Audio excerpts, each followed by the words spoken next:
8h19 à suivre en direct en vidéo sur europe1.fr. Jean-Pierre Elkabbach, votre invité ce matin, le PDG de LVMH, Bernard Arnault. Bienvenue Bernard Arnault, bonjour. Bonjour. Cet après-midi, les salariés de Le Jabi et leur repreneur, qui est un sous-traitant de Vuitton, seront reçus à l'Élysée. Vous allez les accompagner? Vous y allez, vous? Non, je ne vais pas à l'Élysée, mais il est possible qu'ils viennent me dire bonjour après. Ah, parce qu'il y a une sorte de gratitude. Vous avez donné votre accord pour sauver les salariés de Le Jabi. Vous pensez que les salariés ont eu raison de crier leur détresse? Finalement, la lutte paye. Écoutez, je crois que les salariés en question ont finalement trouvé une solution et je suis très fier que le groupe LVMH ait permis d'aboutir à une solution qui sauve 93 emplois à Yssingeaux. Est-ce que vous allez recommencer s'il y a d'autres cas? Ou est-ce que Le Jabi, c'est une exception pour vous? Le Jabi, c'est un investissement de capacité. La décision a été prise, comme nous l'avons fait depuis un certain nombre d'années. Nous développons les entreprises artisanales en France. Nous avons environ 5000 artisans en France qui travaillent pour Louis Vuitton.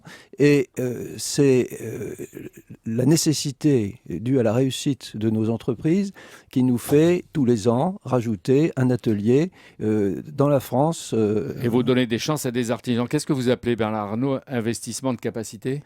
Ça nous permet d'augmenter le nombre de produits fabriqués et vendus dans le monde sous un certain nombre de nos marques et dans le cas précis sous la marque Louis Vuitton, puisque c'est un sous-traitant et un fournisseur de la marque Louis Vuitton qui reprend l'atelier en question. L'usine de Le Jabi est fabriquée de la lingerie. Demain, Oui. elle va traiter le cuir, je ne sais pas, pour des sacs, des valises, Oui. etc. Est-ce Oui. que vous investirez pour adapter l'usine? Alors, est-ce que vous donnerez les moyens qu'il faut et pour que ça dure aussi? Avant de donner notre accord sur cet investissement et sur les capacités que nous allons allouer à ce fournisseur, nous avons étudié la possibilité et la réalité de la formation de ces ouvrières et de ces artisanes pour fabriquer des produits de maroquinerie, notamment des pièces de maroquinerie nécessaires à Louis Vuitton. Nous avons constaté que leur niveau de qualité était tout à fait comparable aux exigences du groupe LVMH et c'est à la suite de cette étude des capacités que nous avons de les former pour qu'elles réalisent des produits à la hauteur de nos exigences que nous avons décidé l'investissement. Donc vous allez les recevoir, on va en recevoir quelques-unes cet après-midi.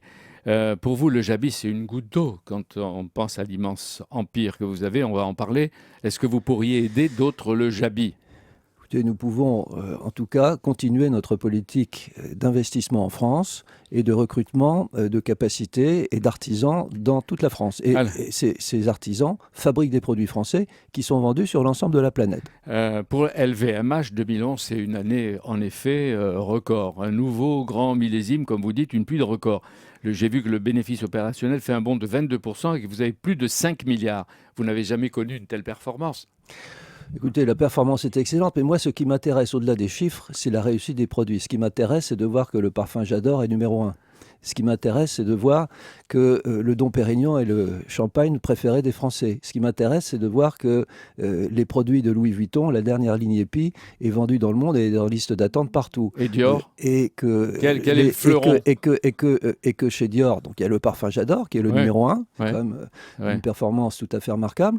Et nous avons les robes magnifiques de haute couture que vous voyez à la une d'un certain nombre de journaux ce matin. Nous avons un nouveau sac emblématique après le Lady Dior qui s'appelle le Diorissimo. Tout ce que vous faites, il y a tellement de produits. Oui, voilà, je peux essayer de vous vendre mes produits. Non, mais c'est toute la matinée qu'il faudrait passer. Mais 2011, c'est pourtant l'année de la crise.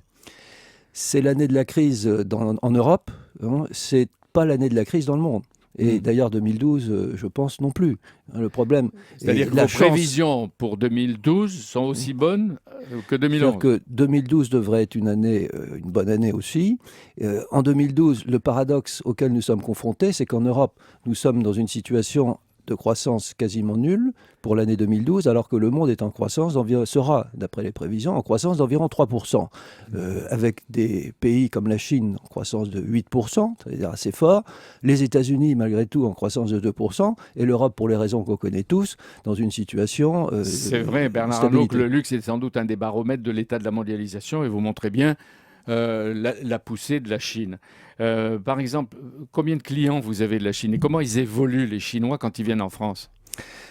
La France est un des pays qui est le plus apprécié par les Chinois. Et l'an dernier, par exemple, à Paris, nous avons eu environ 1 million de Chinois, de touristes chinois qui sont venus. Et dans 10 ans, il y en aura combien ? Les prévisions, c'est que vers la fin de la décennie, il devrait probablement y en avoir 10 fois plus. Il faut donc s'adapter et faire en sorte que nous puissions accueillir ces clients. Et d'ailleurs, il y aura d'autres clients. Il y a maintenant des pays émergents qui se développent fortement. Par exemple, le Brésil. Le Vietnam, le Brésil, bientôt l'Inde. Et tout cela est assez porteur pour les activités françaises parce que ces pays-là adorent et apprécient la qualité Made in France. Donc, vous nous dites les riches vont bien. Je ne sais pas si on peut dire que les Chinois sont riches. Non, mais les riches, qui sont les clients et les consommateurs des produits de luxe, vont bien. Ça, c'est une industrie qui marche et qui va marcher. C'est une industrie qui se développe et c'est une industrie qui permet d'exporter le Made in France sur l'ensemble de la planète et donc de faire rentrer des ressources en France. Et comme on vient de le montrer avec l'investissement à Yssingeaux, de créer de l'emploi productif dans notre pays. Vous parlez d'Yssingeaux. Avec le Jabi, vous avez cherché à sauver l'emploi ou à protéger Nicolas Sarkozy ? Je ne prends jamais de décision économique pour mon groupe en fonction de critères politiques. Ou personnels, ou d'amitié personnelle. Ou d'amitié personnelle. Je les prends en fonction des objectifs économiques que l'on a fixés au groupe. Et c'est uniquement ces objectifs qui m'ont conduit, comme je l'ai expliqué tout à l'heure, à soutenir ce projet du repreneur local d'Yssingeaux. Avis aux amateurs. L'élection de 2012 pour l'Élysée va beaucoup se jouer sur l'emploi, la compétitivité et la production. Est-ce que vous vous engagez à faire le maximum, vous, pour produire ici en France, puisque vous dites vous-même que le luxe, c'est made in France et que ça a une chance formidable à partir de là? Écoutez, c'est tout à fait indépendamment de l'élection que nous avons d'ailleurs cet engagement et cette pratique. Pour nos produits, encore une fois, le Made in France est quelque chose de fondamental et cela fait des années que nous augmentons le nombre d'artisans qui travaillent dans nos ateliers sur le territoire français. Donc produire en France, mais exporter partout dans le monde. Maurice Lévy disait hier dans Public Sénat que les difficultés, c'est surtout avec l'Europe, mais que le reste du monde, la France a toutes ses chances dans certains domaines. Oui, je pense qu'aujourd'hui, comme on le disait tout à l'heure, il y a des pays qui sont en forte croissance, que ce sont des pays dont les marchés sont en train de se développer très vite, et ce sont ces pays-là qu'il faut essayer de viser. Je crois que dans les entreprises françaises, on a des atouts pour y arriver. Oui, mais est-ce que ce n'est pas valable pour les grands groupes? Est-ce que les PME, elles souffrent, elles sont à la traîne, et on pourrait peut-être aussi les aider? Je pense que c'est une question d'attitude. Je pense qu'en France, il faut développer l'esprit d'entrepreneur. Il faut développer l'esprit d'entreprise. Ce sont les entreprises et les entrepreneurs privés qui peuvent permettre de lutter contre le chômage, et eux seuls, à mon sens. Donc il faut essayer de les motiver, il faut essayer de les cajoler, il faut probablement éviter de continuer à chercher par tous les moyens de les augmenter, d'augmenter leurs taxes, d'augmenter la complication de fonctionner. Ça vous adressez à Nicolas Sarkozy? Je m'adresse ou à ceux qui pourraient lui succéder? À l'opinion publique en général. Je pense qu'il est très important, et c'est un des problèmes de la France, c'est que les entrepreneurs ne sont pas suffisamment reconnus. Ce sont eux les moteurs de la croissance éventuelle, et ce sont eux les seuls capables d'améliorer la situation de l'emploi. Ce sont donc eux qu'il faut motiver. Pendant la campagne, l'entrepreneur Bernard Arnault restera-t-il neutre? Est-ce qu'il respectera un principe de neutralité politique? Un entrepreneur n'a pas à faire acte de partisanat politique. Je peux donner un avis sur la campagne, je peux donner un avis sur les orientations économiques. Je ne suis pas là pour choisir tel ou tel candidat. Bernard Arnault, le 5 avril, j'ai vu que vous allez proposer en Assemblée Générale de verser un dividende par action en hausse par rapport à 2010. Oui. Est-ce que vous avez tellement confiance en l'avenir que vous ne gardez pas les profits et que vous les distribuez aux actionnaires d'abord?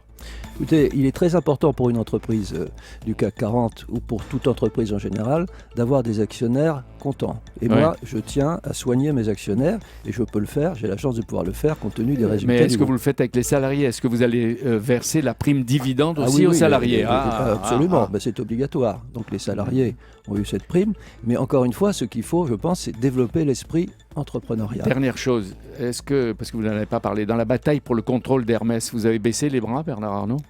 Non, pas du tout. Nous avons toujours dit que dans cet investissement, nous visions le long terme et que nous étions amicaux. Et nous restons exactement dans le même état d'esprit. Vous êtes immobile, le chasseur immobile attend le beau moment. Pas du tout. Nous avons un investissement. Nous sommes associés à une famille qui contrôle l'entreprise, et cela depuis le début. Et rien n'est changé dans la situation. Si vous le vendiez aujourd'hui, combien ça vous rapporterait? Je n'en sais rien parce que le cours de bourse ne reflète probablement pas la réalité de la valeur. Quelle modestie. Merci d'être venu en tout cas. Et merci Jean-Pierre Elkabbach avec Bernard Arnault ce matin. Dimanche, pour le grand rendez-vous Europe 1 le Parisien, aujourd'hui en France Télé, vous serez en compagnie de François Barouin. Ben voilà. ministre de l'économie et des Bonne finances. journée, bon week-end à vous. Merci Il va être long Jean-Pierre. pour vous. Et rendez-vous dimanche à partir de 10h.